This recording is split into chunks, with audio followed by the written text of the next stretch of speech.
In this question, we're told the function f has domain from 7 to infinity and is defined by f of x is equal to 1 plus 2 over the square root of 3x minus 5. Part A says to find an expression for the inverse function of f of x. So in order to do this, what we're going to do is we're going to start off by writing y is equal to the function of x, so 1 plus 2 over the square root of 3x minus 5. So now we're going to rearrange this and make x the subject. First thing I'm going to do is subtract 1 from both sides, so I get y minus 1 equals 2 over the square root of 3x minus 5. Next, I'm going to multiply by the square root of 3x minus 5. So we get 3 square root of 3x minus 5 multiplied by y minus 1 equal to 2. I'm now going to divide by y minus 1. So I get the square root of 3x minus 5 is equal to 2 over y minus 1. Now if I square both sides, we get 3x minus 5 is equal to 2 over y minus 1 squared.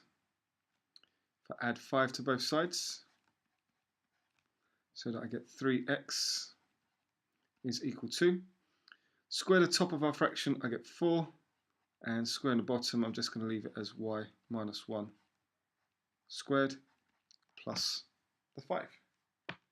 And then finally divide by 3, so that I get that x is equal to 1/3 4 over y minus 1 squared plus 5. So therefore my inverse function f to the minus 1 of x is equal to 1/3 4 over y minus 1 squared plus 5.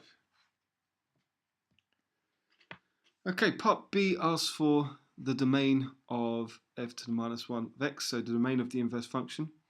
Domain of the inverse function is equal to the range of the initial function. So in this question, what I need to know is just I need to consider the graph of this. This is a reciprocal, although it's a square root, it's still a reciprocal, where the y asymptote has been translated up 1.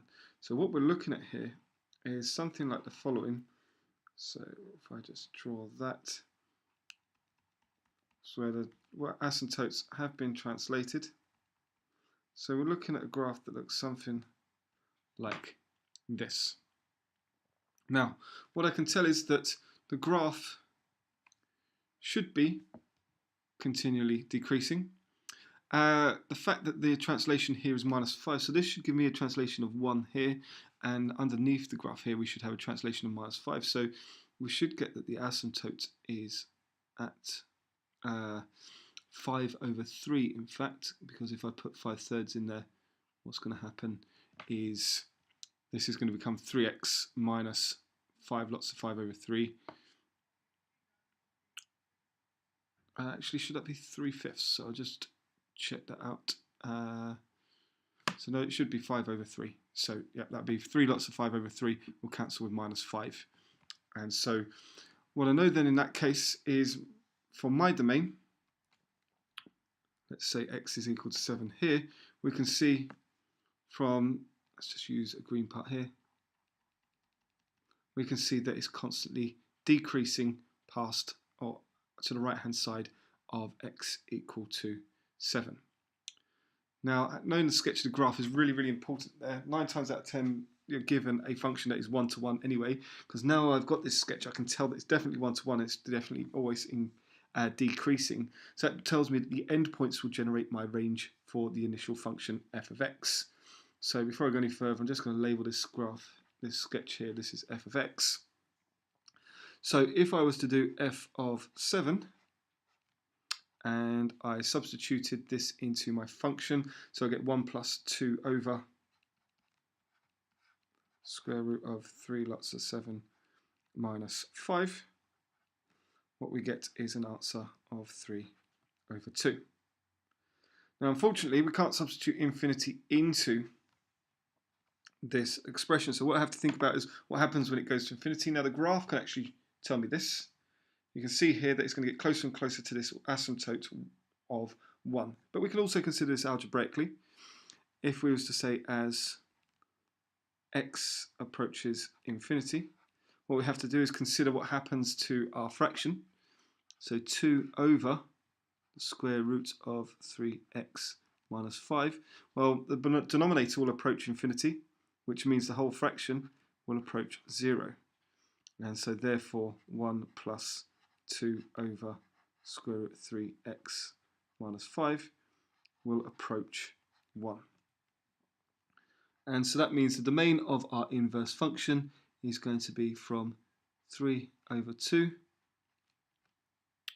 Actually, we're writing that the wrong way round, sorry, because it's going to go from 1. 1 is our lower bound. So it's going to go from 1. It's never going to quite reach 1, so it's going to be a round bracket all the way up to 3 over 2, but it will reach 3 over 2. And so that is used with a square bracket. Okay then. So let's have a look and see how the marks are awarded on this question. Let's get my red pen.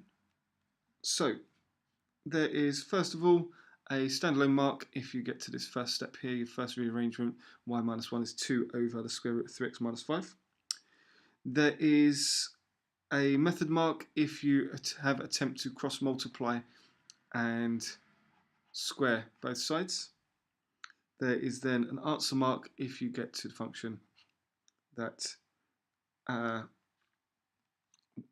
x is equal to 1/3 of 4 over y minus 1 squared plus 5, and an answer mark if you have written it using function notation. Part B, there's a standalone mark for the rounded bracket and the lower bound value of 1.